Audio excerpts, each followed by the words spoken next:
There was no insurrection, and to call it an insurrection, in my opinion, is a bold-faced lie. Watching the TV footage of those who entered the Capitol and walked through Statuary Hall showed people in an orderly fashion staying between the stanchions and ropes taking videos and pictures. You know, if you didn't know the TV footage was a video from January the 6th, you would actually think it was a normal tourist visit. Hello and welcome back to my channel. On this episode of Republicans Suck and Are Trying to Rewrite History, and We're Not Going to Let Them, the video you just watched is Representative Andrew Clyde being a douche. I know I probably should have done that before I started recording, but I went through an entire video where I recorded this before where I was so thirsty and I didn't drink. So yeah, we're just gonna deal with it. Enjoy watching me drink. Sorry about that. The video you just watched is Representative Andrew Clyde trying to rewrite history, trying to go through and pretend like we did not watch Trump supporting douche nozzles on national television, erect gallows, pepper spray police, bear mace police, beat police with American flags, beat police with Blue Lives Matter, taser a police officer to the point he had a heart attack, slamming another one into the door as he begged for help, invading Nancy Pelosi's office, then trying to sell her laptop to Russia. The list goes on and on and on and on and on. They had a violent insurrection. They quite literally tried to overthrow our government. And now they're trying to tell us we didn't see what we saw on live television, what we saw from days after, what we can read from the affidavits on the DOJ, Department of Justice's website, where they indict people, and you can literally read through the list of charges, the evidence that they have against them.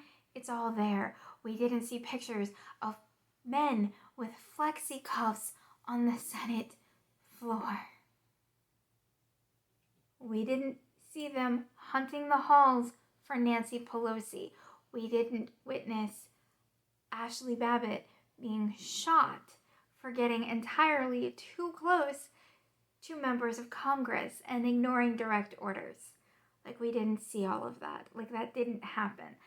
Republicans, and it's not just Clyde, Republicans all throughout, from the former president of the United States, Donald Trump, all the way down to just dum-dums in my comment section, are trying revisionist history here to whitewash it. And no matter how hard they try to whitewash it, no matter how hard they try to pretend like we didn't see what we saw, no matter how hard they try to gaslight us, we know what happened that day. We know that the President of the United States, several senators, a very large chunk of House of Representatives tried to overthrow an election like we live in a third world dictatorship. We are not Myanmar. We will not forget what was done on January 6th. We will not let it go. We, as Americans, it is our job for the next probably 10 to 20 elections, that's literally at least 2 decades, where we are going to have to constantly vote these people out, ensure that Trumpies don't make it into office. We are going to have to be on our guard to protect our democracy, because it is still under threat from Trumpyism and trumpet politicians that don't want us to believe what we see with our own eyes, that don't want us to believe in science, that don't want us to look at them and expect them to come out with policy, because they don't have policy. All they have is culture wars and conspiracy theories leading their party. We know what happened that day. We know that if they had gotten their hands on Nancy Pelosi, AOC, Mike Pence, Mitt Romney, Lindsey Graham, they would have killed them. They would have taken them out to those gallows and they would have hung them on the steps of Congress. Can you imagine what the free world would have looked like to the rest of the world if we had hung members of Congress from the congressional steps because we didn't like the results of an election? We let a former reality star man baby lied to his people to the point that they were willing to throw away our democracy. The democracy that these people supposedly say is the leading democracy within the world, the most free country in the world. It's really not, but that's not the point. We know, and we should not forget, and we should remind them when it becomes to elections, every town hall meeting, every tweet, every day, we should remind them of what they have done to our country, the fact that they put our democracy at risk. We do not have the luxury of forgetting what happened January 6th. We don't. Because if we allow it to continue, if we allow this Republican Party as it is to continue to lie like they are lying, they're putting our democracy at risk. Our country is not perfect, and it needs to be fixed.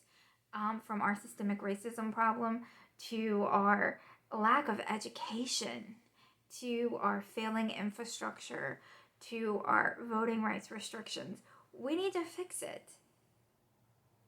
But it's worth fighting for. This little democracy is worth fighting for. It's worth saving.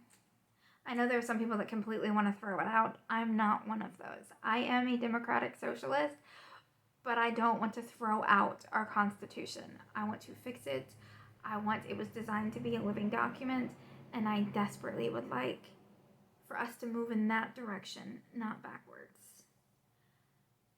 I don't care how many Republicans try to gaslight us. I don't care how many Republicans lie to us. We have a responsibility to future generations to ensure that our democracy remains, to ensure that a politician like Donald Trump never gets elected again. That's our only job as Americans, to ensure that democracy remains, to ensure that people like Clyde don't gaslight us into losing it. So when they get up there and they lie, we push back harder and louder. And we ensure through elections, through protesting, and just through social media that no one forgets what Donald Trump and the Republican Party did to us on January 6th. All right, guys, I will see you later.